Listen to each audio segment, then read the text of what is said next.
Hi everyone, this is Sunil here. Hope you're all doing great. And in today's session, we are going to talk about how to create an ORS, how to import an ORS, and how to from end to end, from creation to using it. Right. So let's start.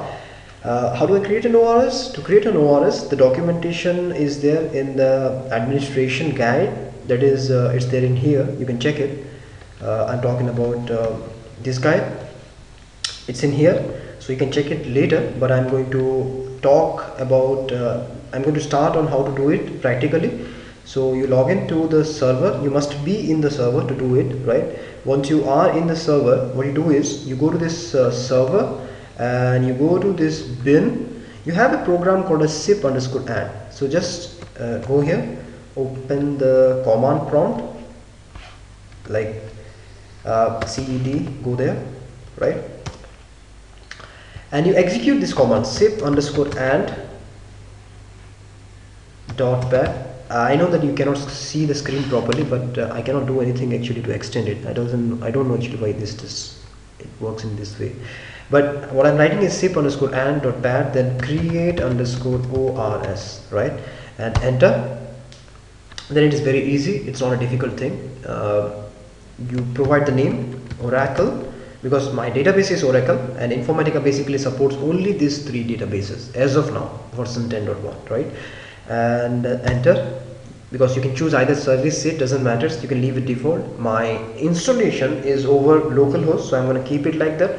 But when you are doing it for a company, you rather give the IP address, because that's a much better way of doing it, right? So give the IP address, enter, and this is my DNS name, this is my service name, that's correct. This is also correct, so I'm going to keep it default, none, and create an ORS. So you're gonna give the ORS name that you want to create. Let's say ORS underscore class room 10, right? Let's say I want to create this ORS underscore class room 10. Enter it, then give the password, whatever password you want to set, give it, enter, right?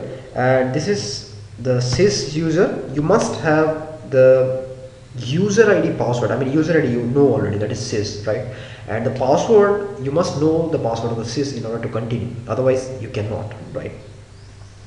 Otherwise you can also give some other name that you have, like if you have some one with a DBA privilege with access to different catalogs that you have, right? You can do that, but I'm gonna keep only this sys, enter, enter, enter. So it's creating it. Okay, so already it is there. I mean, already it is there. I think it is there. So that is why I'm getting an error here. So class room 10. Yeah, you guessed it right. I mean, it's already there. So what I'm going to do is I'm going to create again. Type this command again, and this time I'm going to give it different name here, right? So Oracle, then enter. I'm going to give all these things as default, so let it be. Yeah, I give the name here ORS underscore class. Now I'm going to give lab 10 instead of room 10, right? Class. Sometimes this program has some machines, but that's fine. I can deal with it. So I'm going to use this virtual keyboard. 10. Thanks. Okay. Pretty much done. The same thing what I have done it earlier. And the password, give the password properly. Enter, enter, enter. So what is happening here is it's basically creating a username, empty username with ORS underscore class lab.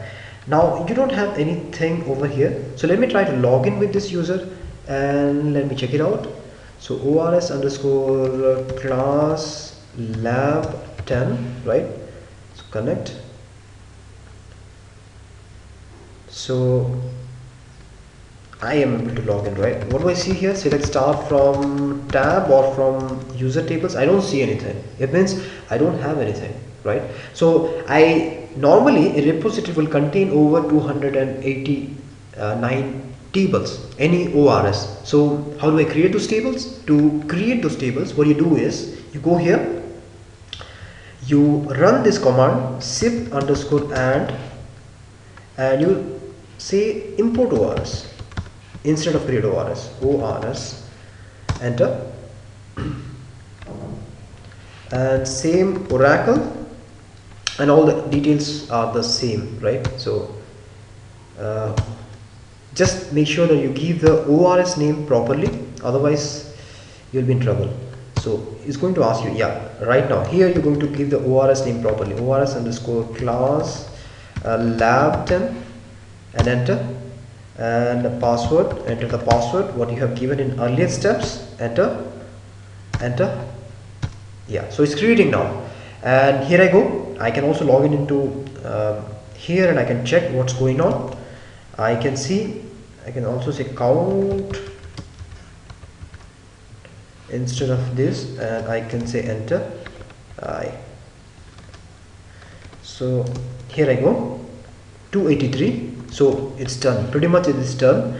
All the tables are created, 283, and now what is happening, it is basically importing certain data, sample data, into those tables, and also it's going to create certain it's also going to give some privileges as well. So that's what is going on here. You can see here, if you want to exactly learn what is going on here, you can go to this Oracle here, and the scripts, okay, starting from version 10 they are not showing this, but I have older versions. There you can find the SQL statement that will be exactly used to, I mean, whatever SQL statements are running here. So you can actually see this, but you don't need that, but just to understand that what's going on here. So just for that you might be interested, so you can check out later those things. So pretty much it's done. After you can say here, so once this is done, what we need to do here is, see, if I go here, if I say let me try to log in, relog in, say I say admin, yeah, do I see a repository called as ORS underscore class lab 10? I don't see any ORS name, ORS underscore class lab 10. I don't see, right? Now why don't I see? You cannot see this because there is one last step that is missing, and you need to do that. What's the last step? You just go to here, you take a log, go to configuration, databases. You need to register your ORS here. How do I register my ORS? You need to register by clicking on this plus symbol. Click on that. Database is Oracle, definitely, and I'll just go with the default things. My display name is ORS underscore class lab 10. I could have a different display name and a different physical name, but better to be on the safe side, make it same. Oh, this is my thing, and this is my database. This is also my DNS names. My schema is same as, this is my physical ORS name, and this is my logical. So I'm keeping it same. You might want to change it as well. And my password I've given, and you should only run this once this step is done. So this is done, right? So this is done here, and I can run this now. I can next and say finished. Now my registration is going on. What is happening is this JMDI name will be created, and a connection will be made from the application server to the database, and that's what is done. You can see here, creating data source, this, all that, and say okay. So this is done. Here I go. So I do see something called as class lab 10, right? So that's the procedure to create a ORS. Simple.